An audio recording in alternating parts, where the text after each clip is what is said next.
Olá, participantes da Semana de Letras. Eu sou a Francilise, eu sou egressa do curso de Letras Francês aqui da Universidade Federal do Paraná e atualmente eu curso especialização em Língua Portuguesa e Literatura da Universidade Tecnológica Federal do Paraná. E a minha comunicação de hoje, ela é um recorte, na verdade, da minha monografia, do meu trabalho final dessa especialização, e se chama A Constituição Espectral de Paul em La Part du Fils de Jean-Luc Coatalen. Então, nessa comunicação de hoje, o que eu pretendo abordar? Eu pretendo apresentar, então, brevemente a obra para vocês, apresentar os principais conceitos afetos à espectrologia, que são conceitos que são trazidos na obra Espectros de Marx, do Jacques Derrida, de 1993. Pretendo apresentar trechos representativos da obra, que podem ser aplicados e que aparecem nesses conceitos afetos à espectrologia. E, por fim, minhas considerações finais, em que eu pretendo discutir um pouco, e bem brevemente, na verdade, o que essa constituição espectral desse personagem implica para a obra. Então, aqui falando um pouquinho da obra, La Part du Fils, começando pelo título, numa tradução, assim, bastante livre para o português, a gente poderia entender isso como a parte do filho, a parte que cabe ao filho, já evocando, então, essa ideia de espólio e de herança, uma ideia que é recorrente ali na construção do enredo do romance. Então, é uma narrativa que a gente tem em primeira pessoa, o narrador, ele é o neto do Paul, esse personagem sobre o qual a gente vai conversar um pouco mais aqui nessa comunicação. E o grande motor da narrativa é recuperar a memória, a história desse avô, que foi preso pela Gestapo numa quarta-feira de setembro de 1943, e desde então ficou desaparecido e nunca mais voltou, E essa figura do Paul também é uma figura que virou um tabu dentro dessa família, dentro dessa família do narrador. Então ele é alguém de quem não se fala, é alguém que está envolto num silêncio um pouco incômodo, E a grande pergunta que, como vocês podem ver ali no trecho, assombra, o narrador,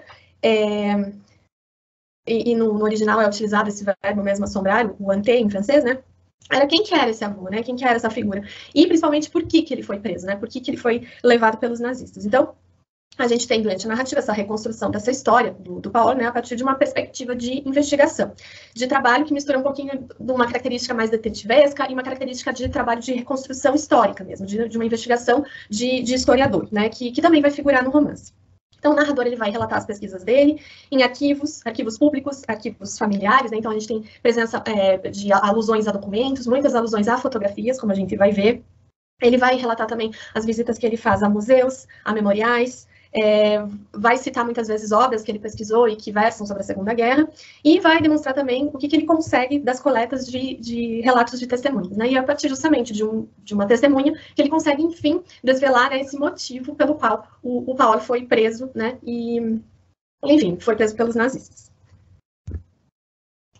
E eu falo, no título da comunicação aqui, que o Paul tem essa constituição espectral, essa constituição de fantasma, Mas será que ele aparece, de fato, como um fantasma na narrativa? Não, ele não aparece como um fantasma, O modo como nas histórias góticas, por exemplo, nas histórias de terror, de fantasma. A forma espectral que ele se mostra, ela vem de alguns elementos que a gente tem no romance, como as fotografias, como o nome dele nos documentos que o narrador pesquisa nesses arquivos, o nome que aparece nessas placas desses memoriais, desses campos de concentração que ele visita, e nos lugares em que o narrador visita também a busca desses traços do avô, a busca desses traços do Paul, como, por exemplo, a casa onde o Paul vivia com a família antes de ser levado pela polícia nazista.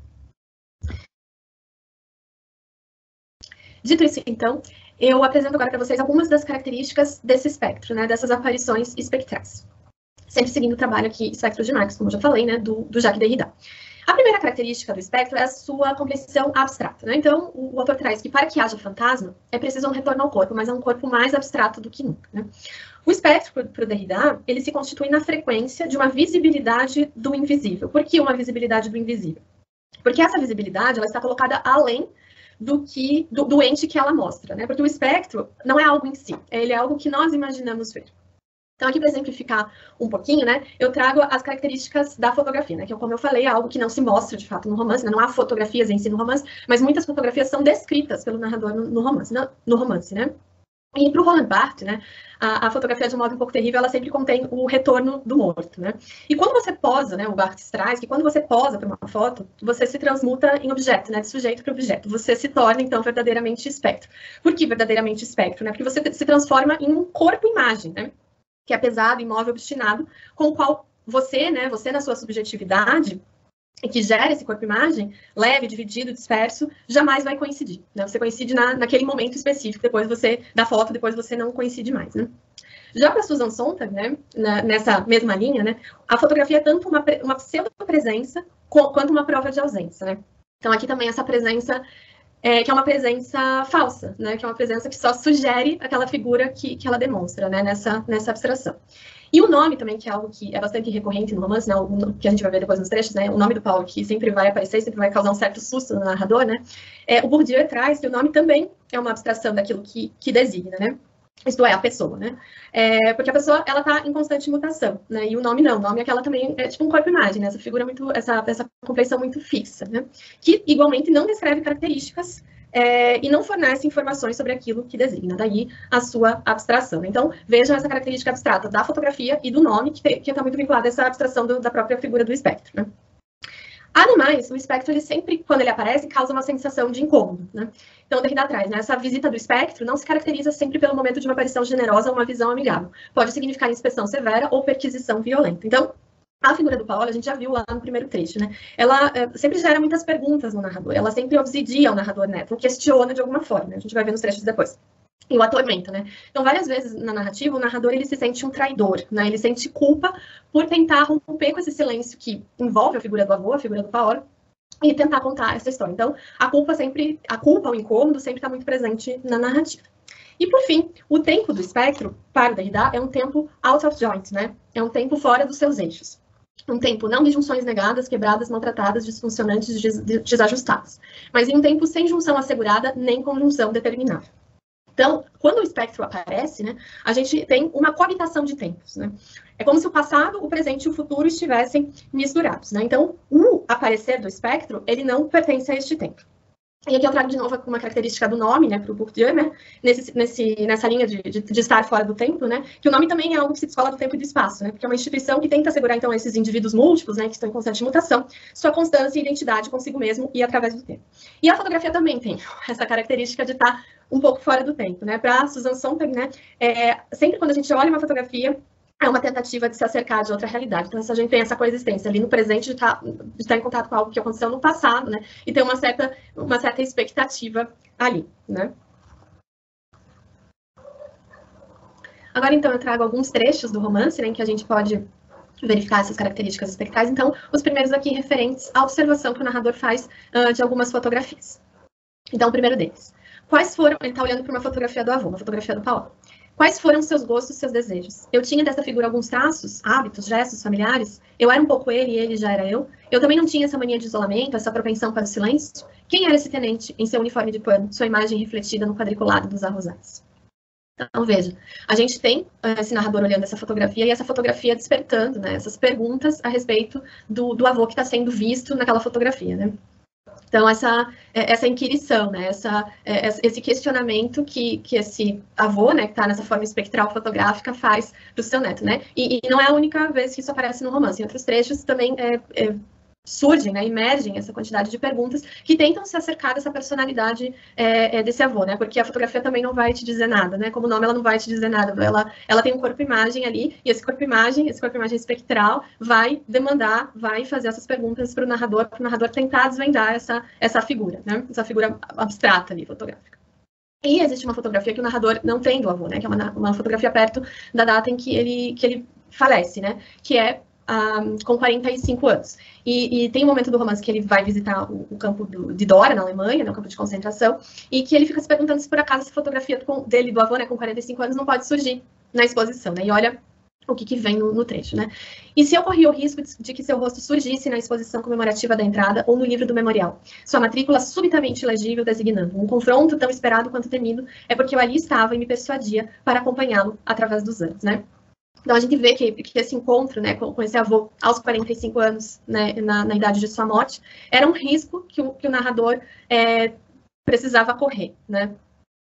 Veja que a gente tem o uso desse verbo surgir, né, que é uma coisa que os fantasmas fazem muito nas histórias góticas, né, eles surgem, eles aparecem, né, eles assustam, eles sustam, né, o tempo ali.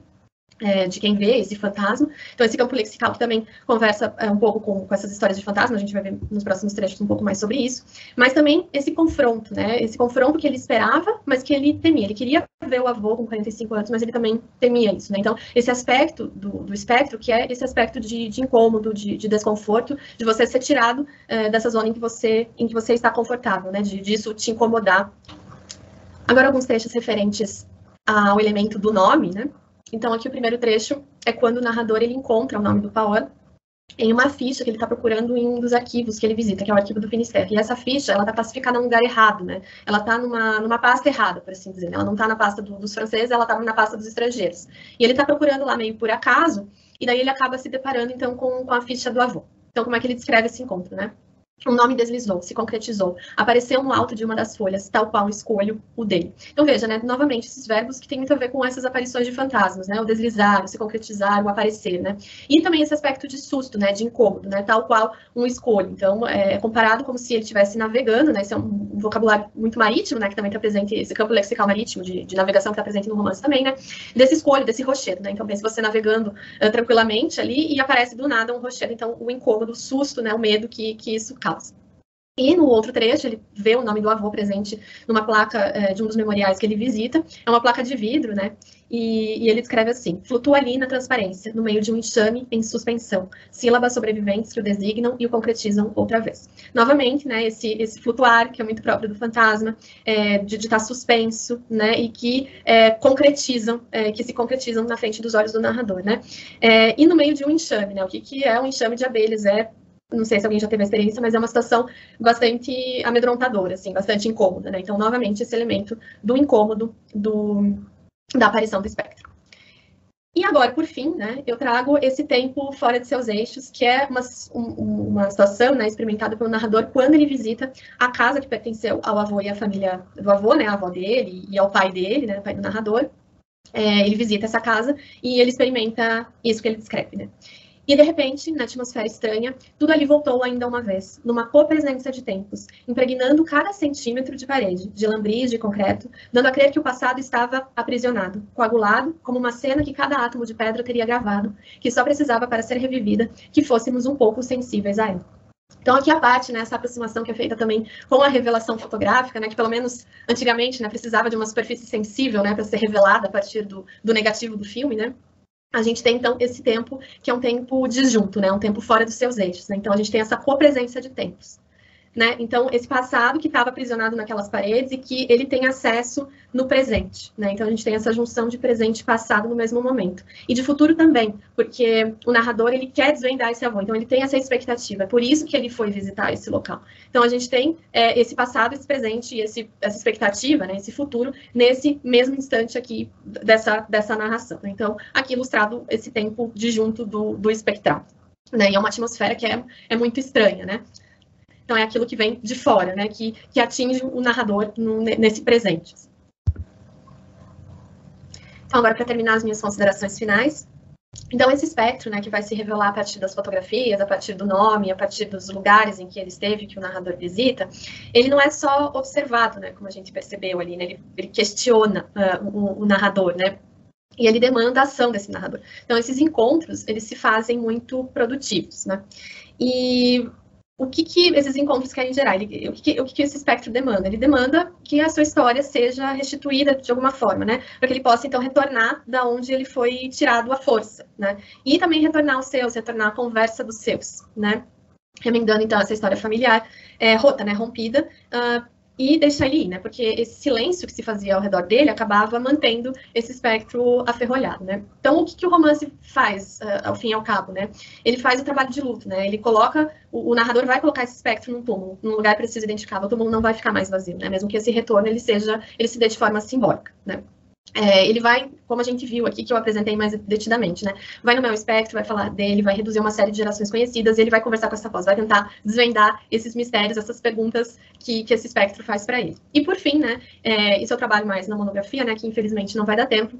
Ele tira algo novo do espectro, né? E assim ele transmite, ele o lança ao futuro e ele o deixa ir, né? Ele, então, remenda, como eu disse, essa história familiar. Aqui são as referências que eu utilizei para fazer essa comunicação, né? Se alguém tiver um interesse. E se alguém tiver um interesse no romance ou nas referências, ou quiser conversar um pouco mais, pode me contactar via e-mail, que eu estarei à disposição. Agradeço. Muito obrigada pela atenção de vocês.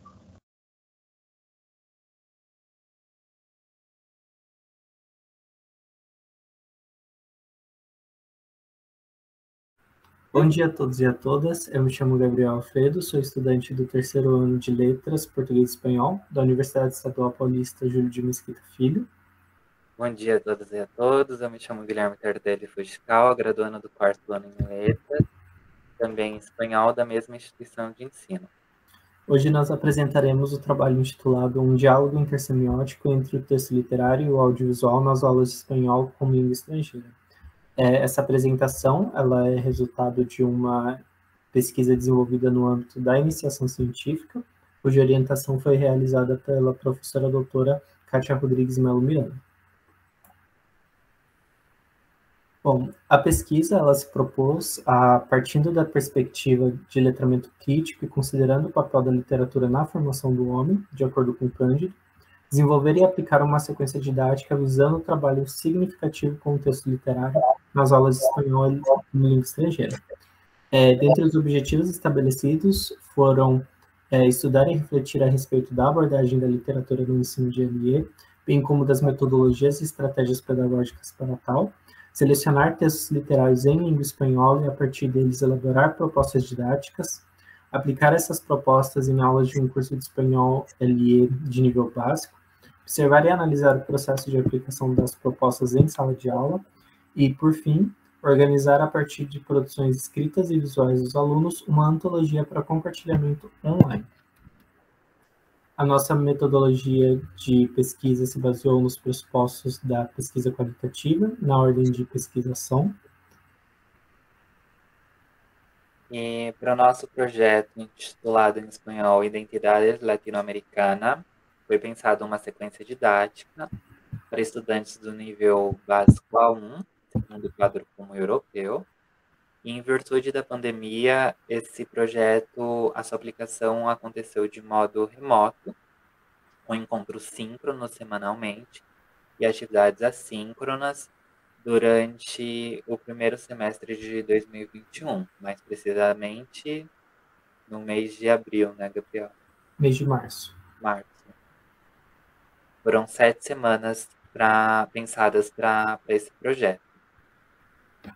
Bom, ao investigarmos o ensino de espanhol língua estrangeira por meio de leituras do referencial teórico da pesquisa, observamos que a abordagem do texto literário nos materiais didáticos ainda é objeto de diversas discussões. Isso ainda ocorre devido a uma escolarização da literatura que incentiva a práticas que refletem perspectivas didáticas mais tradicionalistas, com o texto literário nas aulas, e desenvolve-se, por exemplo, um trabalho com textos e frases descontextualizadas, subutilitarizando o texto literário e servindo apenas como um pretexto para que esteja presente nessas aulas.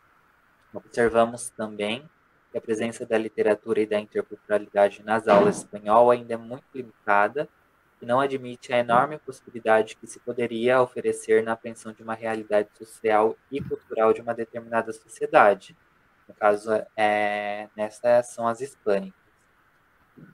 O que ajudaria, portanto, a combater os estereótipos criados devido a essa falta de informação sobre determinados povos, e o que poderia também favorecer o desenvolvimento de um aprendiz mais crítico de sua realidade. Bom, o projeto Identidade Latino-Americana foi aplicado no Centro de Línguas e Desenvolvimento de Professores, que constituem uma ação de extensão da universidade, cujo escopo de atuação é a oferta de cursos de línguas estrangeiras para a comunidade externa e interna.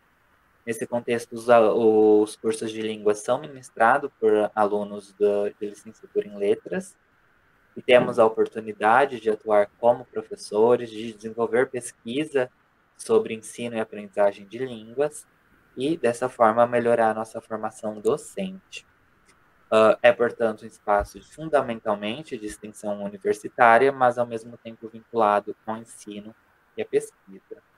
Nesse sentido, através do contexto do Centro de Línguas, a turma de espanhol, pode passar, Gabriel.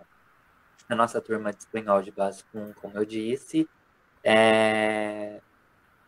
foi aplicada para essa turma um formulário como sondagem, e esse primeiro formulário, que nós trazemos algumas questões, é para mostrar o perfil dos nossos alunos, e a partir desse perfil, nós traçamos quais seriam as abordagens com o texto literário para essa turma. Das duas primeiras perguntas que apresentam aí, apresentam o mesmo resultado. A primeira pergunta é se eles já tinham contato com obras literárias hispânicas, e a segunda era se eles já tinham contato com a língua espanhola através de um curso. 33,3% dos alunos disseram que sim, e 66,7% disse que não, a maioria. E outra pergunta que a gente trouxe aqui como destaque, e a gente vai acabar trabalhando um pouco mais na nossa apresentação, é sobre a obra e o autor, se eles já haviam conhecido, lido sobre essa obra. E nenhum dos alunos haviam conhecido nada sobre o autor que nós trabalhamos na sequência didática.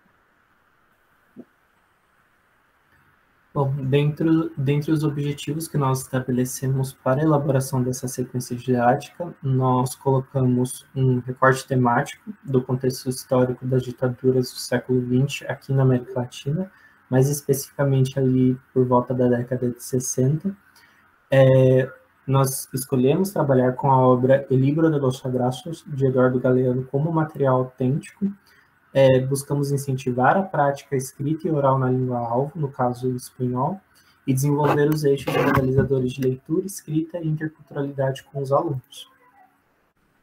Para a fundamentação teórica da nossa sequência didática, o nosso projeto ele se baseou nos postulados do letramento literário, sistematizados por Cosson, já que pretendíamos desenvolver a pesquisa no contexto da universidade, enfocando a formação inicial de nós como professores, uma vez que, além do suporte teórico, a sua teoria também oferece estratégias metodológicas que podem ser empregadas como intervenções pedagógicas, justamente visando esse letramento literário.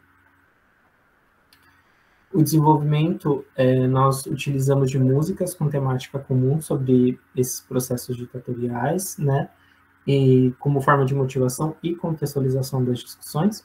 Foram feitos também planos de aula, selecionando microrrelatos da obra El Libro de los Abrazos, onde nós desenvolvemos propostas que contemplaram as 4 habilidades, a leitura, a auditiva, a escrita e oral. Nós buscamos essa articulação intersemiótica entre as modalidades de literatura, música e audiovisual, o que aconteceu através de videoclipes e de músicas que tivessem uma pertinência temática com a nossa proposta didática, e além de apresentar elementos imagéticos, visuais, que tinham ali uma relação e que pudessem ser utilizados na reflexão dessas discussões que nós realizávamos nos encontros síncronos, e também na elaboração dos diários de leitura que foram feitos como tarefas assíncronas.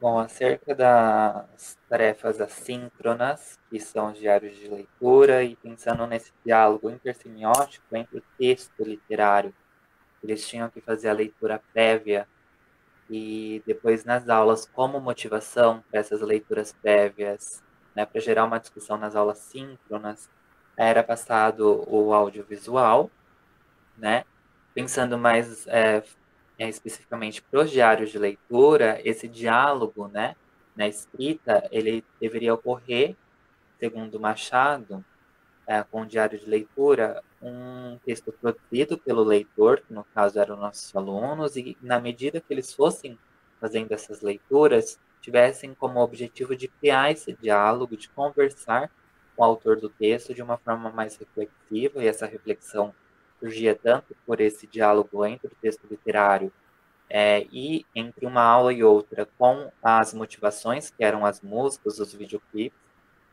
E para produzir esse diário de leitura, o leitor, que eram nossos estudantes, eles deviam pôr-se no papel de quem tivesse uma conversa com o autor desse texto, né? eles criassem e realizassem operações e atos de linguagem que costumamos fazer quando estamos em situação de interação, e essa interação ela ocorria de modo síncrono, então eles tinham que pensar na escrita desse diário de leitura para que depois pudessem apresentá-los nas aulas síncronas, né? Obviamente, tudo isso adaptado ao nível dos alunos, no nível básico, tanto o trabalho com o texto literário, quanto as perspectivas do diário de leitura, né? E o nosso objetivo com as aulas, com a escrita do diário de leitura, como apresenta o professor Esteves, é que a gente não estava preocupado se a conjugação dos verbos estivessem corretas, ou que os pronomes não estivessem colocados, ou seja, os recursos linguísticos não estivessem todos ali de maneira correta na escrita, né? Porque esses foram detalhes secundários que nós fazíamos de modo individualizado, com questões e exercícios à parte, né? Mas o objetivo principal era que os alunos fossem capazes de discutir e defender os seus pontos de vista com coesão e clareza. Então, o objetivo central das aulas é canalizaram para a produção de um sujeito crítico, que ele fosse capaz não apenas de ler e decodificar o texto em língua estrangeira, mas também que ele fosse capaz de ler e interpretar o seu mundo. E eles não fossem capazes apenas de ler esse texto, mas que eles defendessem as ideias e posicionassem no mundo, independentemente se isso ocorresse na língua estrangeira ou na sua própria língua materna. Gabriel.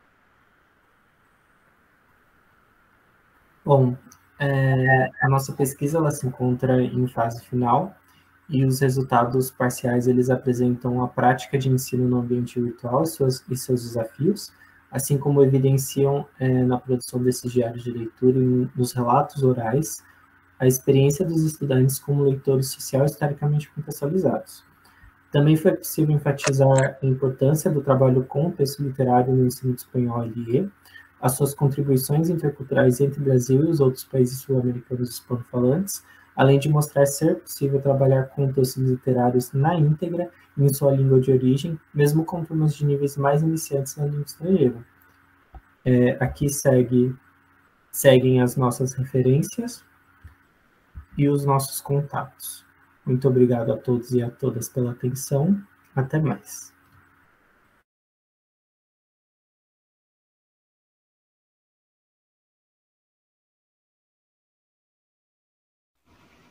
Olá, tudo bem? O meu nome é Ingrid, eu vou compartilhar com vocês o meu trabalho, cujo título é Entre Criadores e Criaturas, Possíveis Aproximações entre Frankenstein e o Clone. O Frankenstein é um texto de literatura fantástica, e a literatura fantástica está muito ligada àquela questão pós-iluminista.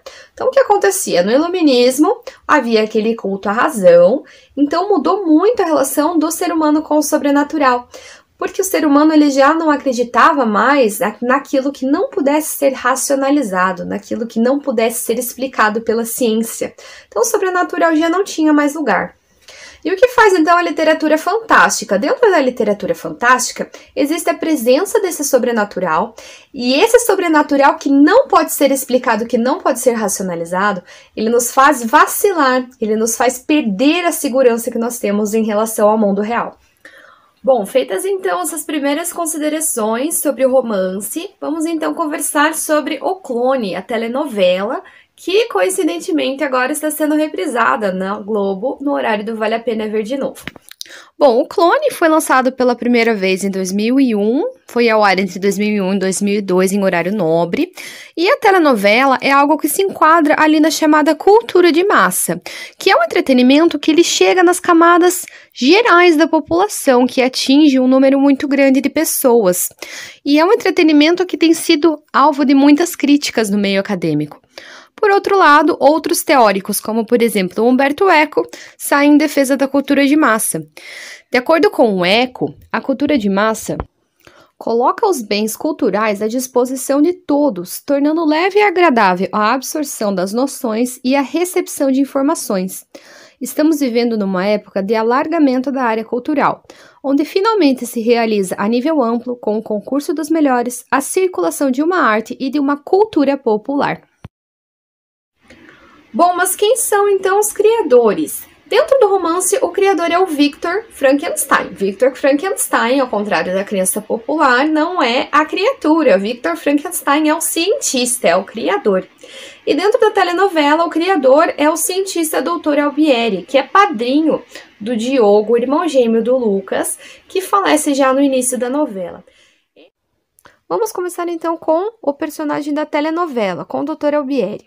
Como é construído esse personagem? De acordo com Gomes, a palavra falada no cinema tem papel preponderante na constituição de uma personagem. A cristalização definitiva desta fica condicionada a um contexto visual. Em regra generalíssima, as personagens são encarnadas em pessoas. Essas considerações que o Gomes faz sobre a personagem de cinema, elas podem ser aplicadas também à construção da personagem de telenovela, que é uma personagem que é encarnada ali em uma pessoa, em um ator.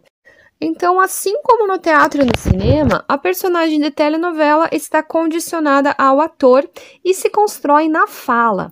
Nós conhecemos o caráter e a personalidade do cientista Dr. Albieri através dos seus diálogos com outros personagens e de outros personagens sobre a sua pessoa. Em alguns momentos também, nós podemos ouvir os seus pensamentos que são narrados ali pelo ator. O Dr. Albieri, ele assume, então, esse caráter de criador logo no início da novela. Ele é o primeiro personagem que aparece, ele aparece nesse contexto aí da imagem, palestrando para um grupo de cientistas e comentando com eles sobre os seus feitos na clonagem de animais. E pelo modo como ele é ovacionado pelos outros cientistas, pelo modo como esse discurso é bem recebido, nós já temos uma ideia de que ele é um cientista de prestígio. Bom, logo após ele fazer aquela primeira palestra na qual ele comenta sobre a clonagem de animais, ele já se imagina num outro contexto com outro discurso. E nesse discurso ele diz assim: há muito tempo a ciência sabe o que é necessário para fazer um clone humano. E quando é algo tecnicamente viável, não há por que não fazê-lo. Eu fui apenas o mais ousado entre os meus pares. Então aqui nós já vemos essa ambição que ele já tem desde o primeiro capítulo de se tornar o primeiro cientista a fazer um clone humano. E ele, ao comentar sobre essa possibilidade na novela, ele fala sobre o mito de Narciso. Então ele diz assim: fazer o reflexo de Narciso sair das águas, a imagem sair do espelho e conviver comigo. Essa minha imagem teria alma? Teria vida própria ou seria eu dividido em dois corpos? Seria um milagre de Deus ou uma cilada da vaidade humana? Outro aspecto muito interessante desse personagem é a questão da religiosidade. É um personagem que se diz ateu, mas que não consegue romper totalmente com a religião, com a ideia de Deus, com a ideia de um ser criador que estaria julgando os atos dele. E o seu melhor amigo é o muçulmano Sidi Ali, que é outro personagem muito importante dentro da telenovela. Ele e o Sidi Ali têm várias conversas nas quais eles discutem sobre esse dilema ético, sobre essa questão da clonagem humana por um viés um pouco mais religioso. Sobre o criador Victor Frankenstein, o criador do romance. Nós conhecemos esse personagem a partir das cartas de Robert Walton e também pelo que é narrado pelo próprio Frankenstein. E segundo Roas, essa narração em primeira pessoa, ela é um dos elementos de linguagem que contribui para a construção dos elementos de um texto fantástico, assim também como a identificação entre narrador e protagonista. É uma narrativa que transita em lugares reais da Europa, por vezes cenários bem ermos, o que também é uma característica da literatura fantástica. E o Frankenstein é um cientista que se interessou pelas leis da eletricidade, da matemática, mas aspirava a descobertas maiores, buscava o elixir da vida, banir a doença da estrutura humana e tornar o homem invulnerável à morte que não fosse violenta. Tanta coisa foi feita, exclamou a alma de Frankenstein, e farei muito mais. Seguindo os passos já trilhados, vou abrir um novo caminho, explorar poderes desconhecidos e revelar ao mundo os mistérios mais profundos da criação. Eu sempre me perguntava, qual era a origem do princípio da vida? Era uma pergunta ousada, repleta de mistério. Todavia, quantas coisas já estivemos à beira de descobrir e por covardia ou descuido restringimos nossas investigações? Consumada a experiência, essa nova espécie é descrita primeiramente pelo Frankenstein como alguém dotada de membros proporcionais e traços bonitos. Mas logo que ele percebe a gravidade do seu feito, essa descrição ela assume uma outra tonalidade. Nenhum mortal poderia suportar o horror daquela tez. Uma múmia novamente possuída com a vida não poderia ser tão hedionda quanto aquele infeliz. Eu o contemplara enquanto ainda estava inacabado. Ele era feio então, mas quando seus músculos e suas articulações assumiram a capacidade de movimento, ele tornou-se algo que nem Dante poderia ter concebido. Cabem aqui então algumas considerações breves sobre a questão do monstro. Quem é um monstro na literatura gótica, na literatura fantástica? São criaturas consideradas anormais, transgressões da ordem natural, promotoras do medo. O monstro existe não apenas em sua aparência e atos monstruosos, mas em sua relação com o outro, no modo como ele é percebido, no modo como ele é recebido pela sociedade e pelos outros. E a ameaça moral e social exercida por determinado indivíduo dentro da ficção serve como critério para considerá-lo em seu caráter monstruoso. Então, alguns monstros, eles não são nem ameaçadores nem horripilantes. Eles se percebem como monstros a partir dessa relação com o outro. A criatura do Frankenstein, então, pode ser interpretada como uma representação da industrialização, visto que ele foi construído a partir dos avanços científicos, e apontar para os conflitos oriundos do questionamento da razão à época, aquilo que eu comentei lá no início da apresentação. E algo muito interessante sobre essa questão do monstro é que no romance, tanto o criador quanto a criatura podem ser considerados monstros, porque a criatura ela age de acordo com o que recebe do seu criador, recebe da sociedade. Então, seu caráter monstruoso ele não é inato, ele é construído a partir de sua relação problemática com o outro. O Frankenstein, por sua vez, ele age de acordo com as suas ambições científicas e ele não se responsabiliza pela educação da criatura. Então, ele é corresponsável pelos seus atos monstruosos. E a que conclusão podemos chegar, então, com relação aos dois criadores, as aproximações entre esses dois cientistas? O Victor Frankenstein e o Dr. Albieri são cientistas ambiciosos, de poucos afetos sinceros, que realizam uma experiência de criação de outro ser animado. Quando Frankenstein finaliza sua criação, ele é tomado por sensações de euforia, de ansiedade e não sabe descrever como se sente. Sua primeira impressão, então, é a de ter dado vida a uma criatura bela. Seus membros eram proporcionais e os dotara de traços bonitos. Bonitos, meu Deus! E logo em seguida, então, ele é tomado de horror ante a aparência da sua criatura e a gravidade do seu feito. E algo semelhante acontece com o cientista Dr. Albieri quando ele consegue realizar a sua primeira clonagem. Então, quando ele consegue fundir a célula e o óvulo, a sua primeira reação é um choro muito emocionado. Ele se imagina no mesmo púlpito do primeiro capítulo, sendo ovacionado pela plateia. Assim como no Frankenstein, essa sensação também é breve. Ele, em seguida, ele alucina com dois colegas cientistas que performam ali as vozes da sua consciência. Albieri, o prêmio Nobel é seu. Uma coisa dessas pode acabar com sua reputação. Você vai ficar na história da ciência. E se o resultado dessa experiência for um ser disforme? Isso acontece, não foi testado antes. Nunca se deve fazer experimento com vida humana. Não se intimide, a humanidade sempre teve medo de tudo o que é novo. Primeiro eles mandaram para fogueiros inovadores, como fizeram com Giordano Bruno e os outros. Depois eles homenageiam, colocam no altar. O respeito que você conquistou a vida inteira acaba num segundo. Há também algumas aproximações entre o desfecho das duas histórias. Então, no Frankenstein, após perseguir o monstro por lugares ermos em busca de vingança e narrar a sua jornada para o Alton, o Victor morre. E a sua criatura visita o navio para se despedir do criador.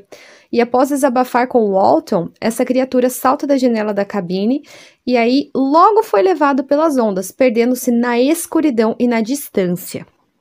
E na cena final do clone, ela apresenta o criador e a criatura juntos e os dois incertos quanto ao seu destino. Eles seguem juntos em direção ao deserto do Saara, que é um cenário muito tradicional ali durante toda a novela. E as últimas palavras sobre o fim de Albieri e Léo, elas são pronunciadas pelo Cid Ali, que ele assume no momento o papel do narrador. Ele diz assim, então, Albieri é um deus e não sabe o que fazer com sua criatura. Quis tomar o lugar de Ala e Ala o segurou pelo topete. Com relação às criaturas, algumas considerações sobre a figura do monstro, que eu comentei ali atrás, são válidas também para o personagem Léo. Então, a reação dos personagens da novela à existência de um clone é de estranhamento. Eles não parecem chegar a um consenso com relação ao Léo. É uma pessoa normal? É a reencarnação do Diogo? É uma versão do Lucas? O Lucas, ele afirma que ele teve a identidade roubada, ele se ressente com a família, que parece que dá ao Léo as oportunidades que ele não teve quando jovem. E os dois brigam também pelo amor de Jade, a protagonista. A Jade, ela vê no Léo o Lucas jovem por quem ela se apaixonou. E a Jade e a outra personagem, Zoraide, elas se referem ao Léo chamando ele de a sombra. Então há uma desumanização. Elas desumanizam o Léo e corroboram a interpretação do personagem como um monstro da telenovela. O próprio Léo se revolta ao descobrir que é um clone. Ele sente medo de morrer jovem, por ter sido criado em laboratório a partir de células velhas. E ele é alguém que se vê sem uma identidade própria, sem saber se suas tendências, a sua personalidade, o amor que ele sente pela Jade, se são seus ou se são de Lucas ou do Diogo. Então ele diz, quer dizer que eu não tenho pai, eu não tenho mãe, eu não tenho uma família como as pessoas têm? Quer dizer, tenho ou não tenho ao mesmo tempo? Eu achei que você era meu pai, mas não, você me criou, me fez como esses cientistas de cinema que criam esses monstros. Eu sou uma cópia. Inclusive, esse momento em que ele se percebe como clone humano e que ele percebe que é o único clone humano, que ele se percebe sem um lugar na sociedade, sem um lugar entre os seus pares, entre as pessoas com as quais ele convive, é um momento de grande aproximação entre o romance e a telenovela. O que acontece no romance? No romance, a criatura confronta o Victor Frankenstein por ser muito solitária. Ela afirma que entre a sociedade, ali no ambiente onde ela está, ela não se relaciona. Ela não consegue ter um relacionamento com as pessoas devido à sua aparência, devido à forma como ela foi criada. Então ela confronta o Victor Frankenstein e pede que ele faça uma companheira, da mesma forma como ele foi criado. E a mesma coisa o Léo faz lá no início, no final da novela. Depois que ele percebe que é o único clone humano, que ele percebe que ali, entre as pessoas com as quais ele convive, ele é visto principalmente como uma versão do Diogo, como uma versão do Lucas, como uma pessoa estranha, uma criatura de certa forma monstruosa. Ele também pede para o Dr. Albieri criar mais um clone, criar alguém igualzinho a ele, alguém com quem ele pudesse se relacionar. Então, muito obrigada, agradeço ao FPR pelo espaço para compartilhar esse trabalho e agradeço também a vocês pela paciência de me ouvir. Muito obrigada.